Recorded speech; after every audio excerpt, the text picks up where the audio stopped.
ॐ भूर्भुवः स्वः तत्सवितुर्वरेण्यं भर्गो देवस्य धीमहि धियो यो नः प्रचोदयात्। ॐ सहनाववतु सहनौ भुनक्तु सह वीर्यं करवावहै तेजस्विनावधीतमस्तु मा विद्विषावहै। ॐ शान्ति शान्ति शान्तिः। प्रिय श्रोतागण, हम पिछले सप्ताह विभिन्न छंद रश्मियों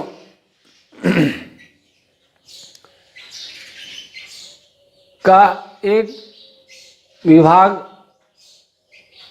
ऋग यजु और साम इस प्रकार बतला रहे थे। यह वैदिक सृष्टि उत्पत्ति विज्ञान नामक 7वां अध्याय है और अभी हम पृष्ठ 169 पर पूर्व पीठिका के चल रहे हैं। अब इन सभी छंद रश्मियों का एक अन्य प्रकार से वर्गीकरण किया गया है और यह वर्गीकरण सबसे अधिक प्रसिद्ध है।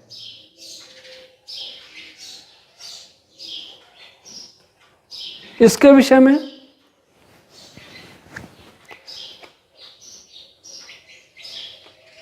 ऋषियों का कथन है, सप्त छंदांसी तैतरी संहिता 2462, जैमिनी ब्राह्मण 186, शतपथ ब्राह्मण 9528।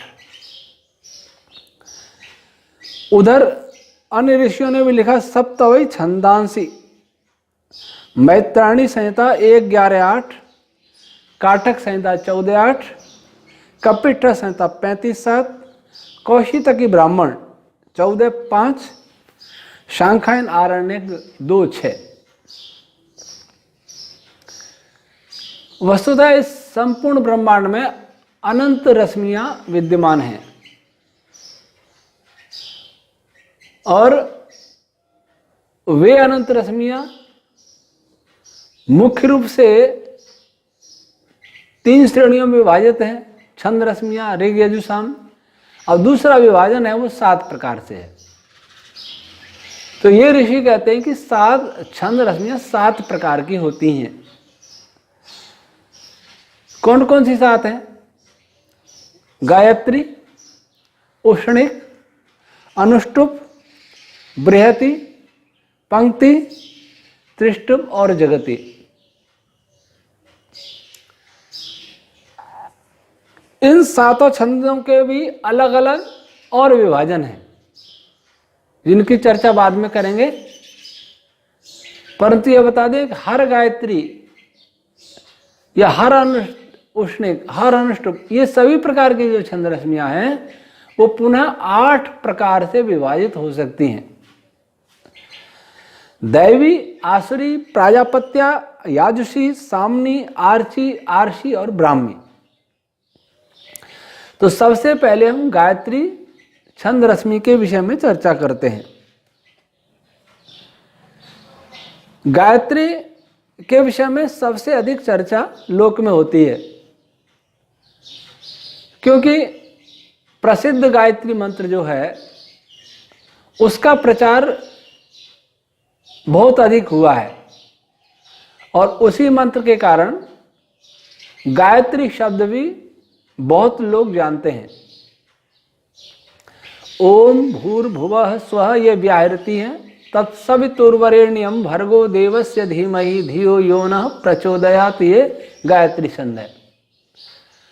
और ओम भूर्भुवः स्वः एक अलग छंद है, दोनों मिल गया।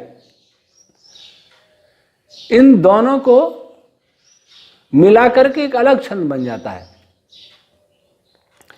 तो हम यहाँ गायत्री से अर्थ करेंगे, गायत्री से ग्रहण करेंगे तत्सवितुर्वरेण्यम, और इसी प्रकार के जो भी है इसका भी एक नियम, इसके भी नियम होते हैं।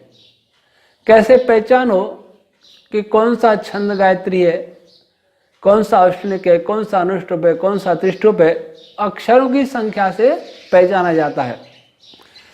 अब गायत्री के विषय में महर्षि यास्कर निरुक्त में लिखते हैं 7:12 में, गायत्री गायते स्तुति कर्मण त्रिगमना व विपरीता गायतो मुखा दुद पतदिति ब्राह्मणम।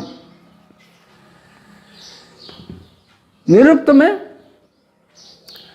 अनेक ब्राह्मण वचनों को उद्धृत किया गया है। अब यहां भी लिखा है ब्राह्मणम, ये किसी ब्राह्मण ग्रंथ का वचन महर्षि यास्क जी महाराज ने उद्धृत किया है। किस ब्राह्मण का है, किस ब्राह्मण ग्रंथ का है, ये इन्होंने नहीं दर्शाया है। ब्राह्मण ग्रंथों की रचना, ब्राह्मण ग्रंथ असल में वेद व्याख्यान ग्रंथ हैं। वेद को समझने की जो शैली ऋषियों ने एक आविष्कृत की, वह शैली ब्राह्मण कहलाई। और पहले यह शैली प्रवचन परंपरा से भारत में चली आ रही थी। उस समय की बात करूं तो ब्राह्मण ग्रंथों के प्रवचन काल बहुत पुराना है, तो भारत ही नहीं, यह विश्व की परंपरा थी। क्योंकि महर्षि दयानंद जी ने सत्यार्थ प्रकाश में लिखा है, महाराज युधिष्ठिर के रासु यज्ञ में महर्षि उद्दालक को श्री कृष्ण भगवान अमेरिका से लेके आए थे, पाताल देश से। पाताल कहते हैं उस, पहले उसको पाताल देश कहते थे। पद तले जो देश है वो पाताल। जैसे हमारे भारत के ठीक नीचे अमेरिका देश है, पृथ्वी के इस गोलार्ध के दूसरी ओर। तो इससे स्पष्ट होता है कि ऋषि सबके हैं। विभिन्न मत मजहब बन गए, वो बहुत बाद में बने। महाभारत के समय कोई मत मजहब नहीं था, सभी वैदिक मतावलंबी थे। चाहे वो देव हों, असुर हों, मनुष्य हों, नाग हों, किन्नर हों, गंधर्व हों, वानर हों, सभी वेद मतावलंबी थे। वेद सभी पढ़ते थे। कुछ लोग आचरण में ला सके, कुछ न ला सके। वेद पढ़ते हुए भी भ्रष्ट हो गए, आचरण भ्रष्ट हो गए, तो वो उन्होंने बहुत वेद विरुद्ध कर्म भी किए, वो एक अलग बात है। लेकिन कोई अन्य संप्रदाय नहीं था। तो ब्राह्मण ग्रंथों का प्रवचन भी संपूर्ण भूमंडल में होता रहा, लिखा नहीं गया। उसको संकलित किया संभवतः ऐत्रेय महिदास जी ने सबसे पहले। उसका नाम ऐत्रेय ब्राह्मण उनके नाम से कहलाया। उनके ऐत्रेय ब्राह्मण में भी अन्य ऋषियों के भी वचन हैं, और उन ऐत्रेय ब्राह्मण को पढ़ने से यह संकेत मिलता है कि ऐत्रेय ब्राह्मण से पहले भी ब्राह्मण थे, वो प्रवचन के रूप में थे। इसलिए उनके विचारों को महर्षि ऐत्रेय महिदास जी ने भी उद्धृत किया है। संकलित ब्राह्मण ग्रंथों में ऐत्रेय ब्राह्मण को सबसे प्राचीन माना जाता है। तो गायत्री के विषय में लिखते हैं, गायत्री गायते स्तुति कर्मणः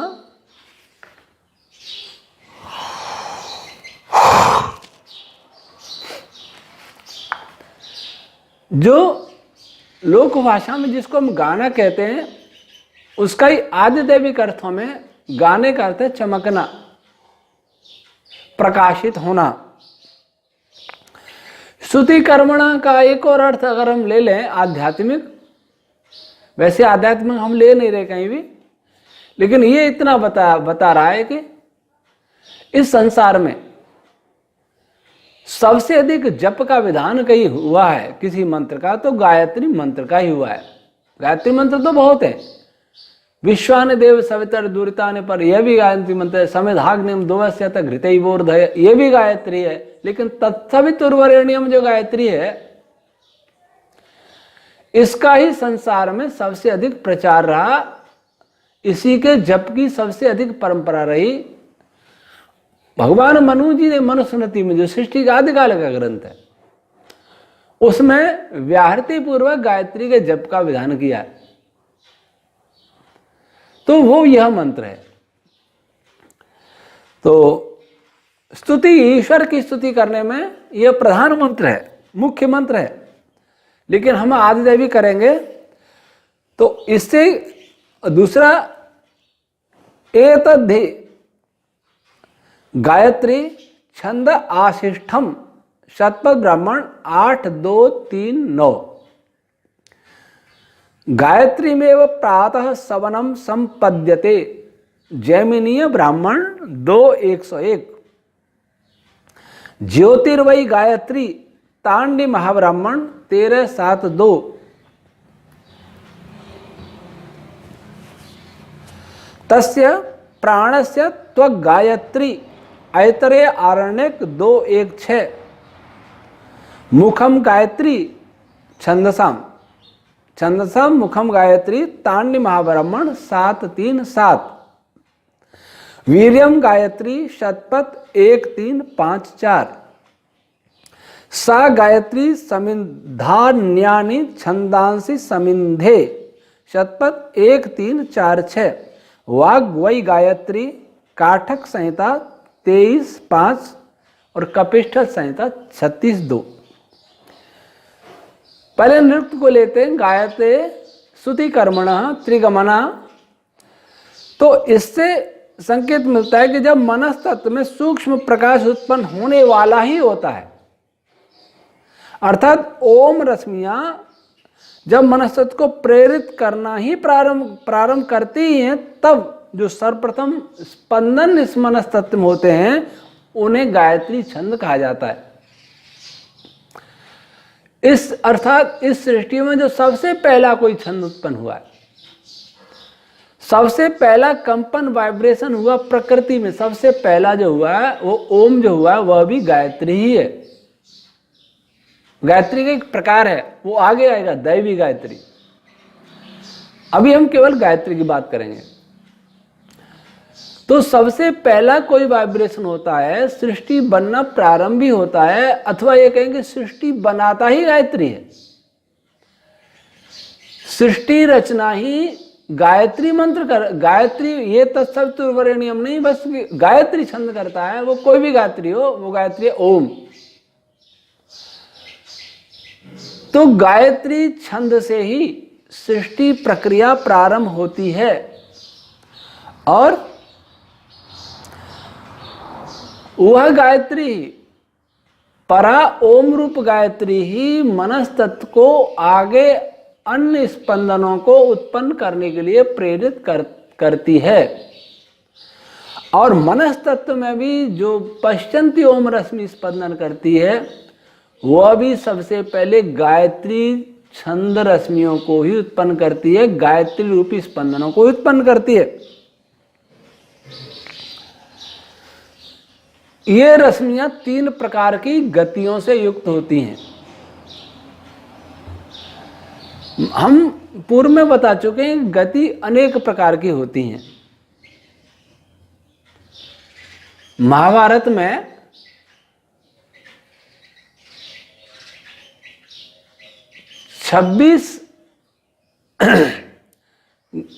या लगभग 100 गतियों के बारे में चर्चा की है, लेकिन शायद 12-13 गतियों के नाम भी बताए हैं। मैं उस प्रकरण को यहां आपको भी साझा करना चाहता हूं, जो महाभारत में आया है।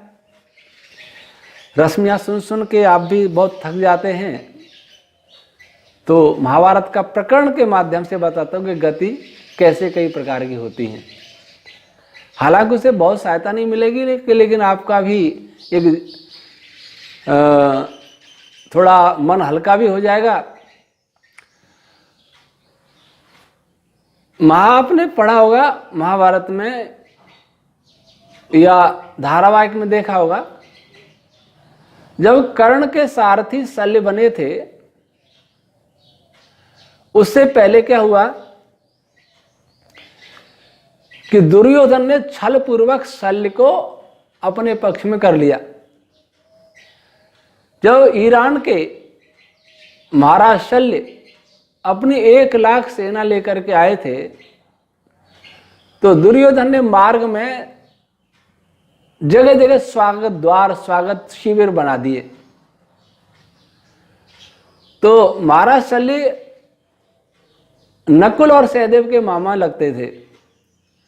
उन्होंने सोचा कि धर्मराज युधिष्ठिर ने ये शिविर लगाए हैं तो बहुत प्रसन्न हुए, स्वागत सत्कार से अंत में दुर्योधन मिल गया।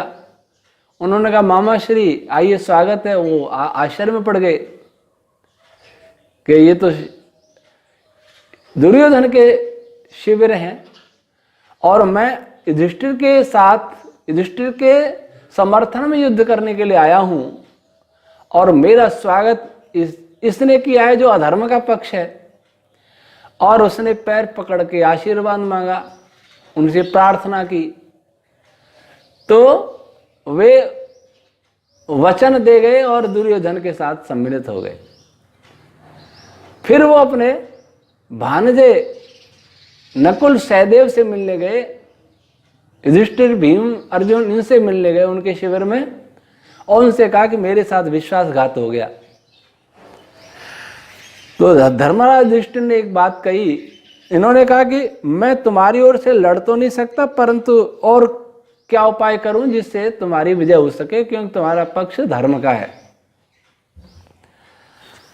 तो धर्मराज युधिष्ठिर ने कहा था कि मामा श्री जब कर्ण सारथी होगा, रथी होगा, सेनापति बनेगा तब निश्चित ही वो आपको अपना सारथी बनाना चाहेगा, क्योंकि आपसे उत्तम रथ हाँकने वाले केवल श्री कृष्ण हैं और कोई है नहीं इस पृथ्वी पर। तो आप कर्ण को हतोत्साहित करते रहना। तो जब युद्ध में कर्ण सेनापति बना तो महाराज शल्य बार बार ये कह रहे थे जब वो कर्ण कहता कि मेरा रथ अर्जुन के सामने ले चलो तो वो कहते कि अर्जुन के सामने क्यों जा रहे हो, अरे मैं तो तुम्हें बचाए फिरता हूं, तुम्हारी क्या दशा होगी अर्जुन। और वास्तव में ऐसा महाभारत में हुआ ही है कि कर्ण कई बार अर्जुन के सामना करने से भागा, कई बार परास्त हुआ। लेकिन कुछ लोग व्यर्थ प्रशंसा में कहते हैं कि नहीं कर्ण बहुत निश्चित योद्धा था, लेकिन कर्ण की अनेक बार पराजय अर्जुन से हुई। अर्जुन कभी किसी से पराजित नहीं हुए, संपूर्ण महाभारत में आता है। तो भी बार बार के मैं वहां ले चलो तो हतोत्साहित करते रहे। तो वो एक कहानी सुनाते हैं, शल्य कहानी सुनाते हैं और वो कहते हैं कि कर्ण सुनो कि एक सेठ के यहाँ बहुत सारे कौवे भोजन करते थे, जूठन खाते रहते थे और खाके एक कौवा बहुत मोटा तंदुरुस्त हो गया। उसे बहुत अहंकार था कि मैं बहुत शक्तिशाली हूं, मेरी उड़ान बड़ी लंबी है। तो सारे कौवे बैठे यहाँ जूठन खा रहे थे, ऊपर से एक हंस जा रहे थे। हंस जा रहे थे तो वो जो कौवा था सबसे मोटा हो गया था, वो हंसों को देख हंसने लगा कि इन पर उड़ना ही नहीं आता। हंसों ने सुन लिया तो एक राजहंस ऊपर से नीचे आया और कौवे से बोला कि तू हमें देख कैसे रहा है। तो कौवा बोला मैं तुमसे ज्यादा तेज उड़ सकता हूं। तो हंस ने कहा कि देखो हम तो राजहंस हैं, बहुत लंबी यात्रा करते हैं, समुद्री यात्रा भी करते हैं, तू यहाँ जूठन खाने वाला कौवा है, तू हमारी बराबर नहीं उड़ सकता है। तो उन्होंने कहा कि नहीं उड़ के देख लो। तो वो कौवा उनके साथ उड़ने के लिए प्रतियोगिता के लिए तैयार हो गया। अब हंस उड़ते उड़ते कौवे को समुद्र के किनारे ले गया, समुद्र के ऊपर ले गया। जैसे ही समुद्र आया कौवे के पंख थकने लगे और हंस तो आराम से जा रहा। कौआ पंख थके तो कौआ नीचे गिर। कौए ने कहा था कि अरे हंस तू कितनी गति जानता है, एक ही तरह की चाल चलता है, मैं तो 100 गति जानता हूं, 100 प्रकार की चाल चलता हूं, 100 प्रकार से उड़ता हूं। तो कौआ नीचे गिरा और समुद्र के पानी में पंख फड़फड़ाने लगा। अब हंस ने ऊपर से देखा तो कौए के पास आया और कहने लगा कि कौआ, तेरी जो 100 चाल है, ये कौन सी चाल है जो पंख फड़फड़ाते हुए थक रहा है, डूब रहा है, ये कौन सी चाल है उनमें से? तो कौए ने कहा कि भाई हंस, मुझसे गलती हुई, मैं तेरी बराबरी कहाँ कर सकता हूं, अब तो तू मुझे अपनी पीठ पे बैठा के वहीं छोड़ा सेठ के यहां। तो हंस वहीं छोड़ के आया। तो उसमें जो कौआ जो उड़ा है, कभी तिरछा उड़ता, कभी ऊपर जाता, कभी दाएं बाएं जाता, कभी चक्कर काटते हुए जाता, ऐसे करके लगभग 12-13 तो गतियों के नाम भी दिए। और फिर इस प्रकार का ऐसी 100 गतियां जानता हूं।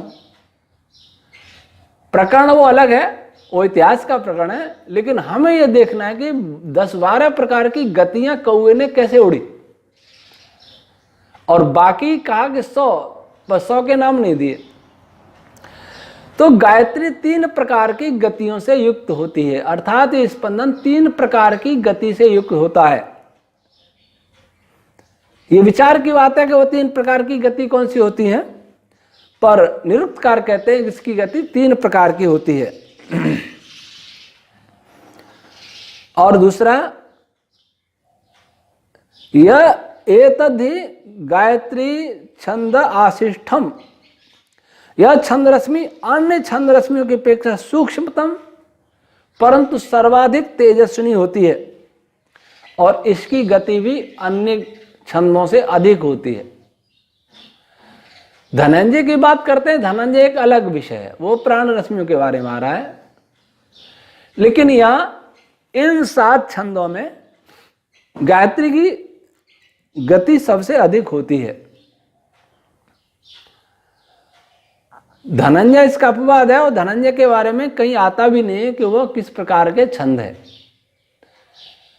प्राण अपान ये कितने अक्षरों से मिलके बने, इसका प्रकरण आता है, हमने बताया भी, लेकिन धनंजय के बारे में कहीं आया नहीं।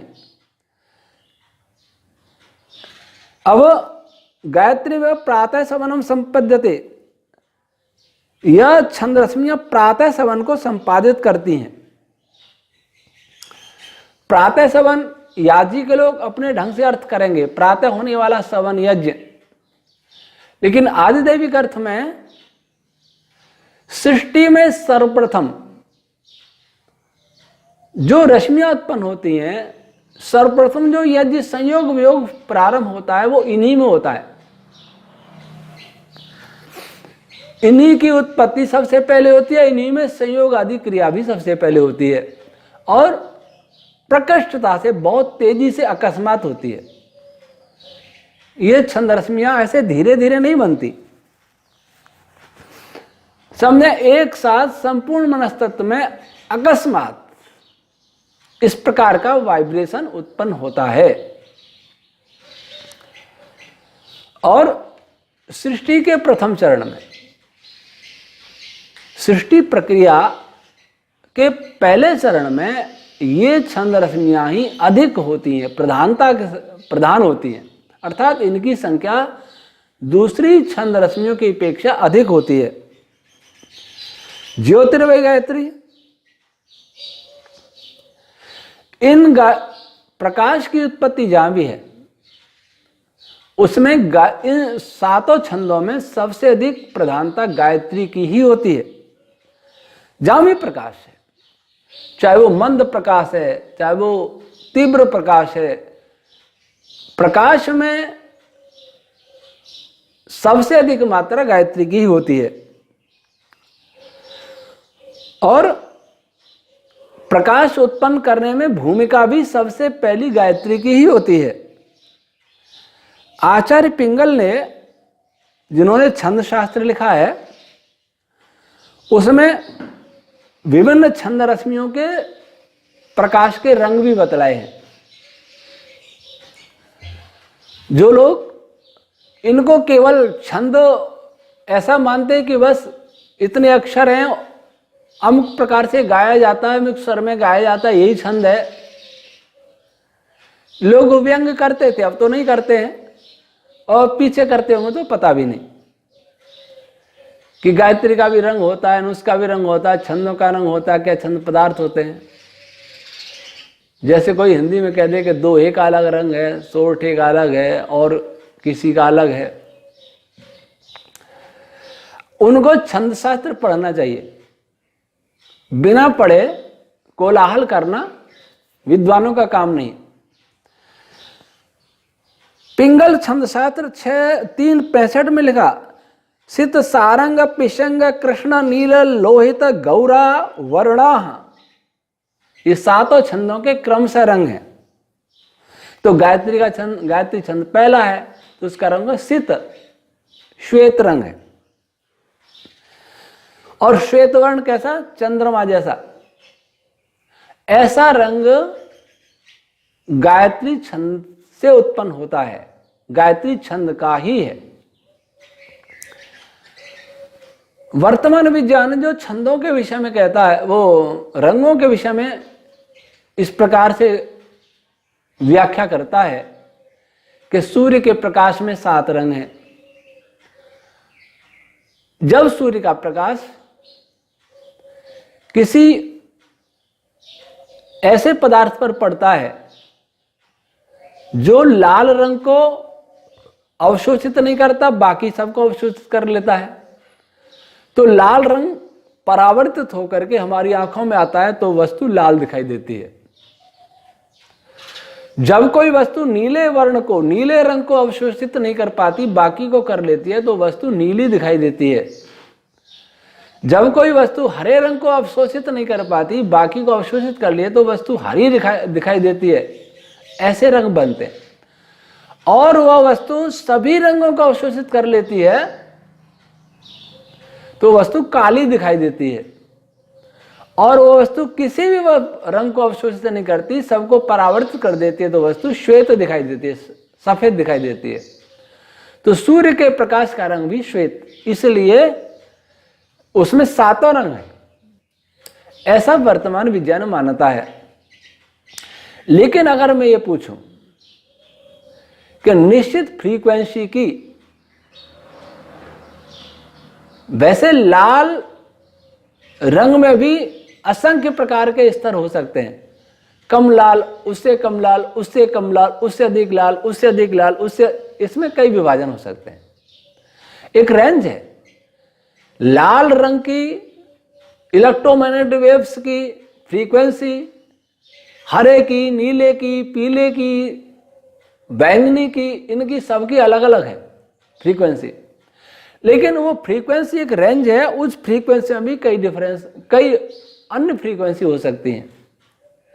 एक रेंज दिया कि इतने में से इतने तक ये लाल दिखेगा, इतने में से इतने पीला दिखेगा, इतने से इतने तक नीला रहेगा। लेकिन उस रेंज के बीच में भी तो कई प्रकार की फ्रीक्वेंसी हो सकती है, कोई भी फ्रीक्वेंसी हो सकती है। तो उनके रंगों में भी अंतर होगा, जिसको हम आंखों से देख पाना कठिन होगा। तो अब ये फ्रीक्वेंसी से रंग कैसे बना, उस फ्रीक्वेंसी में रंग किसका है, क्या पदार्थ का है, फोटोन का है, और कैसे रंग का परिवर्तन होता है फ्रीक्वेंसी बदलने से, यह विज्ञान में स्पष्ट नहीं है। इलेक्ट्रॉन दिखाई नहीं देता, नहीं फोटोन, तो उसका कोई रंग नहीं है। जब वो किसी वस्तु पर गिरता तभी रंग प्रकट होता है उस वस्तु का।